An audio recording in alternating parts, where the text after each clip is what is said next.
एक समय में एक गांव में वीरेंद्रा नामक एक बड़े आदमी रहते थे। वो बूढ़ा आदमी उसके बेटे रोहित, बहू सरला और पोता रोशन के साथ एक छोटे से घर में रहता था। रोहित उसी गांव में खुद के एक व्यापार करता था। उसमें चिकन रोल्स और एग रोल्स बनाकर उन्हें बेचता था और उसके द्वारा आए हुए पैसों से उसके परिवार का देखभाल करता था। एक दिन वो हमेशा की तरह चिकन रोल्स बना के बेचने लगता है। चिकन रोल, गर्मा गर्म चिकन रोल, स्वादिष्ट चिकन रोल, आइए बाबू आइए, ऐसे जोर जोर से चिल्लाते हुए आते जाते लोगों को वो पुकारता था। एक दिन उसके पिता उसके दुकान जाते हैं। बेटा रोहित, मुझे बहुत भूख लग रहा है। बहू ने अब तक घर में कुछ बनाया नहीं और मैं रुक नहीं पा रहा हूँ, इसलिए मैं यहाँ आया हूँ। अगर आपको इतना भूख लग रहा है तो घर पे खाना चाहिए था। अगर बहू ने कुछ बनाया नहीं तो रुक लेना था, लेकिन ऐसे दुकान आ जाना क्या है? आप क्या समझ रहे थे पापा? आप वहाँ खड़े होकर मेरा समय वृथा मत कीजिए। चलिए घर चले जाइए। उसके बेटे के ऐसे बात करने के कारण वो निराश होके वहाँ से उसके घर चले जाता है। अपने बेटे और बहू को उनकी तरफ ऐसे बर्ताव करते हुए देख और बिल्कुल भी गौरव से पेश आते हुए ना देख वो बूढ़े आदमी बहुत बुरा मानते थे। इतना हो जाने के बाद भी वो घर छोड़कर इसीलिए नहीं जाते थे क्योंकि उनको बेटे पे बहुत प्यार था। इसीलिए वो सहते हुए वो गम में ही जी लेते थे। दूसरी तरफ रोहित को उसके बेटे रोशन से बहुत प्यार था। वो अपने बेटे को बहुत लाड करता था और जो भी उसको पसंद था वो हमेशा उसको देता था और उसका सारा खाली समय वो सिर्फ अपने बेटे से खेलते हुए बिताता था। एक दिन अचानक रोशन को बुखार आता है और जब रोहित को ये बात पता चलता है तो वो अपना दुकान, व्यापार सब छोड़कर घर जाके सिर्फ उसके बेटे के ख्याल रखने में लगे रहता है। वो दुकान ना जाकर सिर्फ घर पे रह के उसके बेटे का देखभाल करते हुए उसी के बारे में सोचते हुए दुख में ही बैठे रहता है। उसे ऐसे दुखी देख उसके पिता रोहित के पास जाकर ऐसे कहते हैं, बेटा रोहित, फिक्र मत करो, रोशन को बुखार आया है, वो ठीक हो जाएगा बेटा। पापा, आपको क्या पता, बुखार है, कम हो जाएगा, यही कहना है आपको, जैसे आपको सब कुछ पता है। ऐसे वो गुस्से में उसके पिता से बात करता है। हाँ, मैं तो अपने बेटे को ऐसे दुखी नहीं देख पा रहा था, इसीलिए उसके पास जाकर मैंने ऐसे कहा, लेकिन मेरे बेटे ने मुझे कभी समझा ही नहीं, इसीलिए वो गुस्से में बात करता है हमेशा मुझसे। एक समय में मैंने भी अपने बेटे का ऐसे ही ख्याल रखा था, लेकिन अब तो मेरा बेटा मुझसे बात भी नहीं करना चाहता है। ऐसे सोचते हुए वो बहुत दुखी होता है और उसके बेटे पे प्यार को अपने ही अंदर रख के वो वहाँ से चले जाता है। अगले दिन भी रोहित के बेटे का बुखार कम नहीं होता है और इसी कारण रोहित उसके बेटे को लेकर उसके घर के बाहर बैठ के उसको देख के दुखी होते रहता है। ऐसे जब बाप बेटे दोनों वहाँ पे बैठे थे, उनसे कुछ ही दूर में दीवार पे एक कौवा बैठा था। उसे देख वीरेंद्रा ऐसे पूछता है, बेटा रोहित, वो दीवार पे क्या बैठा है? मुझे ठीक से दिखाई नहीं दे रहा है, तुम बताओगे? पापा, वो कौवा है। बेटा, शायद वो कौवा नहीं है, ठीक से देखो। आपको तो दिखाई नहीं देता है, जब मैं कह रहा हूँ कि वो कौवा है तो आप मान क्यों नहीं लेते हो? एक और बार मत पूछेगा, वो कौवा ही है। ऐसे उसके गुस्से में जवाब देने के बावजूद उसके पिता फिर से पूछते हैं कि वो क्या है।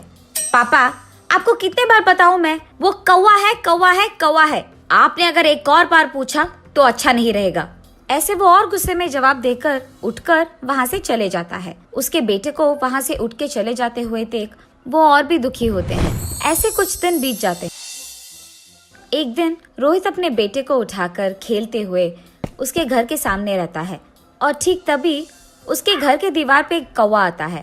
पापा पापा, वो दीवार पे क्या है? बेटा, उसको कौवा बुलाते हैं। पापा पापा, वो क्या है? उसे क्या बुलाते हैं? बेटा, उसे कौवा बुलाते हैं। पापा, वो क्या है? बेटा, उसे कौवा बुलाते हैं। तुम भी उसे बुला सकते हो, चलो बुलाओ कौवे को तुम्हारे पास।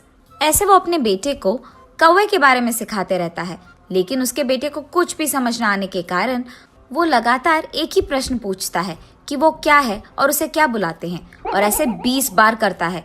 इतने बार पूछने के बावजूद रोहित उसे बहुत सब्र से समझाता है। उसे जरा सा भी गुस्सा नहीं आता है। पापा फिर से बोलिए ना। बेटा, वो एक कौवा है, एक दिन जब मेरे पापा ने यही बात पूछी थी तो मैंने उन पर गुस्सा किया था और उन्होंने सिर्फ 3 बार पूछा था, और इसीलिए क्योंकि उनको दिखाई भी नहीं दे रहा था। लेकिन जब मेरे बेटे ने 20 बार भी पूछा तो मैंने उस पर जरा सा भी गुस्सा नहीं दिखाया और बहुत सब्र से उसको सब कुछ समझाया। मेरे पापा ने भी मेरा इतना ही ख्याल रखा था बचपन में, लेकिन बड़े हो जाने के बाद मैं उनका ख्याल नहीं रख रहा हूँ। ऐसे सोचते हुए वो बहुत दुखी होता है और ठीक तभी उसको घर के अंदर से जोर जोर की आवाजें आने लगती है। मेरी बीवी किससे बात कर रही है? ये सोचते हुए वो घर के अंदर जाता है। तुम्हारा बेटा तुम्हारा ख्याल नहीं रखता है, मैं भी तुम्हारा ख्याल नहीं रखती हूँ, फिर भी आप इसी घर में रहते हो, कभी बाहर जाते ही नहीं हो। शर्म नाम की कुछ चीज भी है आपको? उसकी बहू को ऐसे बात करते हुए चिल्लाते हुए देख वो कुछ नहीं कहते हैं और बस चुपचाप बैठे रहते हैं। सरला, मेरे पापा बूढ़े हैं, क्या बड़ों से ऐसे ही बात किया जाता है? उनका देखभाल करना हमारी जिम्मेदारी है, ये मत भूलो। और तुम पापा से ऐसी ऊंची आवाज में बात कर रही हो? हाँ, क्या आप ही बात कर रहे हैं? हाँ, मैं ही बात कर रहा हूँ। कल जब हमारा बेटा भी बड़ा हो जाएगा तो क्या वो भी हमसे ऐसे ही बात करेगा? सुन पाओगी उसकी ऐसी बातें? और वैसे वो अभी बच्चा है, उसके सामने अगर हम पापा से ऐसे ही बात करेंगे तो वो भला क्या सीखेगा, यही ना? इसीलिए आज से हमें ये सब बदलना होगा। तुम पापा से अच्छी तरीके से बात करोगी, उनको गौरव दोगी। आज से हम जैसा देखभाल हमारे बेटे के करते हैं वैसे ही पापा का भी करेंगे। ये वो उसकी बीवी को समझाता है। पापा, मुझे माफ कीजिए, जिंदगी में मेरे इस स्थान का कारण आप ही हो और मैंने आप ही को इतना दुख पहुंचाया। मुझे अपनी गलती का एहसास हो गया है पापा। ये कहते हुए वो उसके पापा के चरणों पे गिर जाता है। बेटा, तुम्हें बदलाव आ गया है, बस यही काफी है इस जिंदगी के लिए। मेरे बारे में ऐसा सोचकर दुखी मत हो बेटा, तुम बदल गए हो, मैं खुश हूँ। जी पापा, आइंदा मैं आपको कभी ऐसे दुख नहीं पहुँचाऊंगा और आपसे कठोर तरीके में नहीं बात करूंगा। आपका मैं बहुत अच्छा ख्याल रखूंगा, आपकी खुशी मेरी जिम्मेदारी। ऐसे ही तब से रोहित उसकी गलती का एहसास करके उसके पिता को उसके बेटे की तरह ही देखता है और रोहित के पिता भी इसी खुशी में जीते रहते हैं। और ऐसे रोहित को उसके गलती का एहसास होकर उसके दुकान में चिकन रोल्स, एग रोल्स बनाते हुए घर को भी संभालता है और ऐसे सभी खुश रहते हैं। एक गांव में प्रेमजी तिवारी नाम का एक बहुत ही बढ़िया बावर्ची रहा करता था। वो जिस गांव में रहता था उसी गांव के एक ढाबे में वो खाना पकाता और जिंदगी गुजारता। प्रेमजी तिवारी के माँ बाप तो नहीं थे, पर एक बहन और एक भाई था। बहन की शादी करवाने के लिए और भाई को अच्छे से पढ़ाने के लिए वो बेचारा दिन रात कष्ट किया करता था। प्रेम जी के बनाए हुए सारे पकवान कई सालों से बच्चे, बूढ़े, गांव के बाकी सारे लोग बड़ा मजा लेके खाया करते थे। इसकी वजह से वो जिस ढाबे में काम करता था उस ढाबे का नाम अच्छा हुआ और कमाई भी बढ़ गई। एक दिन प्रेम जी के एक दोस्त ने प्रेम जी की बहन की शादी के लिए एक अच्छे से लड़के के बारे में बताया। ये सुनकर प्रेम जी ने सोचा ये शादी तो किसी भी तरह करवानी पड़ेगी, चाहे उधार लेना पड़े, पर बहन की शादी होनी चाहिए। इसलिए वो गांव के जमींदार के पास गया और सूद पर रुपए लेके उसने शादी करवा दी। अपनी बहन की शादी में प्रेम जी ने खुद अपने हाथों से बढ़िया खाना बनाया था। सारे अतिथिगण खाना खा के मुग्ध हो गए। अरे वाह प्रेम जी, तुम्हारे हाथों में तो जादू है भैया, खाना तो तुमने बढ़िया पकाया है भाई। उसी शादी में लड़कों की तरफ से रामलाल नाम का एक आदमी आया था। खाना खा के उसे बहुत पसंद आया तो उसने कहा, प्रेम जी भाई, लंदन में मेरा एक रेस्टोरेंट है, क्या तुम लंदन आके मेरे रेस्टोरेंट में कुक के काम करोगे? ये सुनकर प्रेम जी भाई को याद आया कि उसके भाई को पढ़ाना है, उसका कुछ उधारी भी है। इन सबको छोड़ के लंदन जाना उसके लिए नामुमकिन था, तो उसने इस मौके को जाने दिया। दिन गुजरने लगे, उधार का भार बढ़ने लगा और पूरी तनख्वाह तो ब्याज भरने में निकल जाती थी। भाई को पढ़ाने के पैसे कम पड़ने लगे, घर चलाने में भी दिक्कत होने लगा। तो प्रेम जी भाई इन बातों को लेके मन कचोट के रह जाते थे। इस तरह महीने बीतने लगे, पर प्रेम जी भाई का आमदनी नहीं बढ़ रहा था। फिर एक दिन प्रेम जी भाई उदास बैठ के उपाय के बारे में सोच रहे थे। उसे लंदन से आए हुए रामलाल के बातें याद आए। अरे उसने तो मुझे रेस्टोरेंट में काम करने का मौका दिया था, ये बात मैं कैसे भूल गया। ये सोचकर वो रामलाल से मिलने चला। अरे प्रेम जी, आप इस तरफ। आपने तो उस दिन कहा था ना कि लंदन में आपके रेस्टोरेंट में कुक की नौकरी मुझे देने को तैयार है। अभी भी क्या वो नौकरी मुझे देंगे? अरे वाह, बढ़िया है, आखिर आपने मेरी बात मान ही ली। जरूर मौका मिलेगा। मैं 1 हफ्ते में वहां जा रहा हूं। मेरा बेटा आपके लंदन आने तक के सारे इंतजाम खुद देखेगा, ठीक है? फिर जब रामलाल वापस लंदन चले गए थे, रामलाल के बेटे ने प्रेम जी का लंदन जाने तक का पूरा इंतजाम 1 महीने के अंदर कर दिया। प्रेम जी ने उससे कहा, बहुत बहुत धन्यवाद बेटा, आप बिल्कुल चिंता मत कीजिए, यहाँ हम सब हैं ना। आप आराम से लंदन जाइए, वहां अच्छे से पैसे कमाइए और अपनी पूरी उधारी चुका लीजिए। अपने भाई को अच्छे से पढ़ाइए। अगले 10 दिन में लंदन जाने की आपकी फ्लाइट है। इस तरह उसने प्रेम जी को समझाया और उसे लंदन भेज दिया। प्रेम जी लंदन में स्थित रामलाल के इंडियन रेस्टोरेंट में अपना रसोइये का काम शुरू कर दिया। उसके खाना पकाने के तरीके, सब्जियों को काटने के तरीके, खाने को प्लेटिंग के वक्त गार्निश करने के तरीके, और सबसे बढ़िया बात यह थी, जब उसका खाना पकता था पूरा रेस्टोरेंट खुशबूदार हो जाता। वो मन लगा के लजीज खाने बनाता रहा और कस्टमर खुश होते रहे। खाने से खुश होकर लोग उसे काफी पैसे टिप में देते थे। इससे प्रेम जी खुश होकर और बढ़िया पकवान बनाने लगा।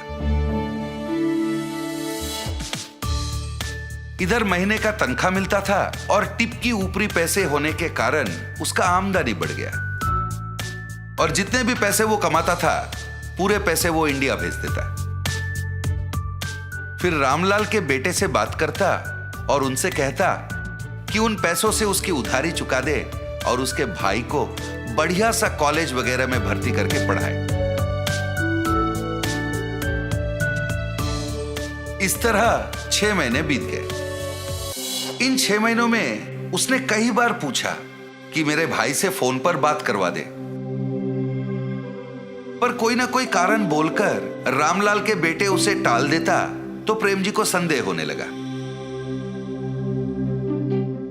और फिर जब रामलाल अपने बेटे के साथ बात करते थे, वो चुपके से उनकी बातें सुनने लगा। एक दिन रामलाल से मिलने प्रेम जी जा ही रहे थे। उसने देखा रामलाल बहुत गुस्से में किसी से फोन पर बात कर रहा है, तो वो छिपके सुनने लगा। 6 लाख रुपए है भाई, ऐसे थोड़ी ना आ जाते हैं। प्रेम जी का हाथ का खाना बढ़िया है, इसलिए उसे मैं जो तनख्वाह देता हूं और उसके टिप के पैसे मिलाकर हर महीने उन पैसों को मैंने बचा के रखने को कहा था, ना कि इसके बारे में प्रेम जी के भाई को बताने के बारे में। कोई ना कोई उपाय निकाल और मुझे वापस फोन कर। उनकी इन बातों को सुनकर वो तुरंत अपने घर गया। अपना पूरा सामान उसने समेट लिया और उसी वक्त वहां से निकल पड़ा।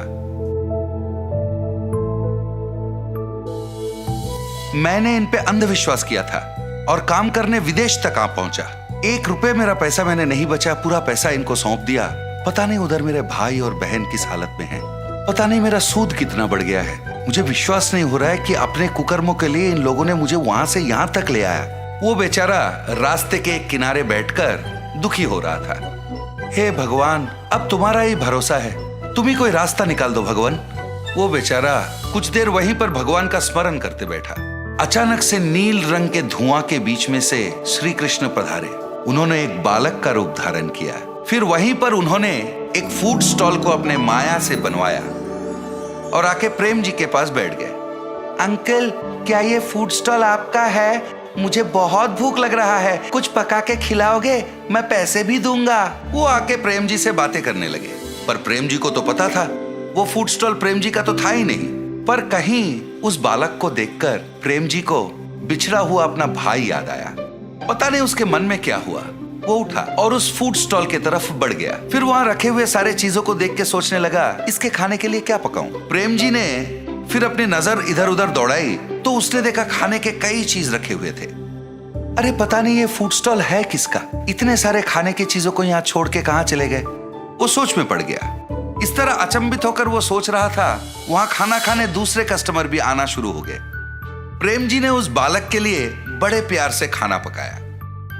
फिर वो बालक को ढूंढने लगा और वो बालक उसे दिखा नहीं। और इधर वहां बैठे जो बाकी कस्टमर थे वो सारे फूड फूड फूड कहकर प्रेम जी को पुकारने लगे, तो प्रेम जी उनके लिए खाना बनाने में मगन हो गए। इस तरह बिना कुछ सोचे समझे ही प्रेम जी के जीवन में एक नया मोड़ आ गया था। इसके अलावा वो फूड स्टॉल मेरा है कहने वाला कोई आगे ही नहीं आया। तो प्रेम जी ने सोचा शायद ये भगवान की मर्जी है और उन्होंने ही उसे यहाँ भेजा है। वो अपना काम में व्यस्त हो गया। रामलाल को प्रेम जी के फूड स्टॉल के बारे में पता चला तो उसे रोकने वो खुद आ पहुंचे, पर उसे पता नहीं था ये स्वयं भगवान की देन है। वो उसे कहां रोक पाता। इतना ही नहीं, उसका खुद का धंधा ठप होने वाला था और उसका दिवालिया निकलने वाला था। फिर प्रेम जी ने अपने कमाए हुए पैसों को जमा किया और एक विदेशी के सहायता से उसने अपने भाई को लंदन बुला लिया। वो अपने भाई को लंदन में पढ़ाने लगा, अपनी उधारी भी चुका दी और फिर अपनी जिंदगी को वो आराम से खाना पकाते हुए जीने लगा। प्रेम जी अगर रामलाल और उसके बेटे की बातें नहीं सुनता, पार्क में उस बालक की बात मानकर अगर वो फूड स्टॉल में नहीं जाता, तो शायद आज वो अपने भाई बहन के साथ इतनी खुशी खुशी जिंदगी नहीं बिता सकता। एक लंबे समय पहले एक गांव में विनोद और सावित्री नामक पति पत्नी रहते थे। उनके साकेत और प्रणवी नामक 2 बच्चे भी थे। विनोद एक छोटा नौकरी करता था। विनोद को पता था कि उसकी पत्नी बहुत बुद्धिमान और तेज है, इसीलिए उसे हर काम में बहुत प्रोत्साहित करता था। हर वक्त सिर्फ घर के काम करते हुए समय बिताने के बदले सारे काम जल्दी खत्म करके मैं रोज नए प्रकार के व्यंजन बनाने की कोशिश करूंगी।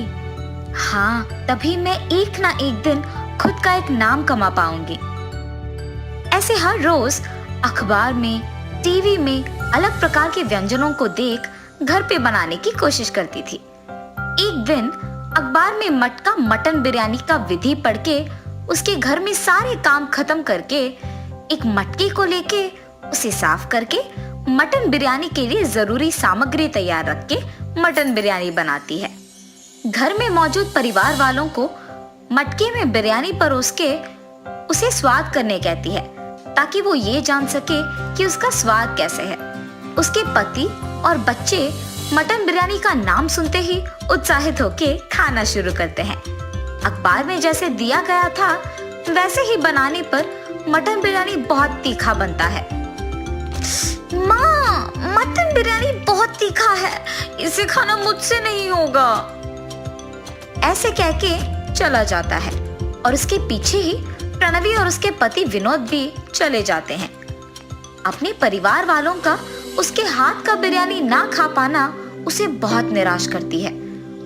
उसे दुखी देख उसके पति उसके पास आके कहते हैं, अरे सावित्री, क्यों दुखी हो? पहली ही बार में अगर इतना अच्छा आया तो अगली बार सोचो और कितना अच्छा आएगा।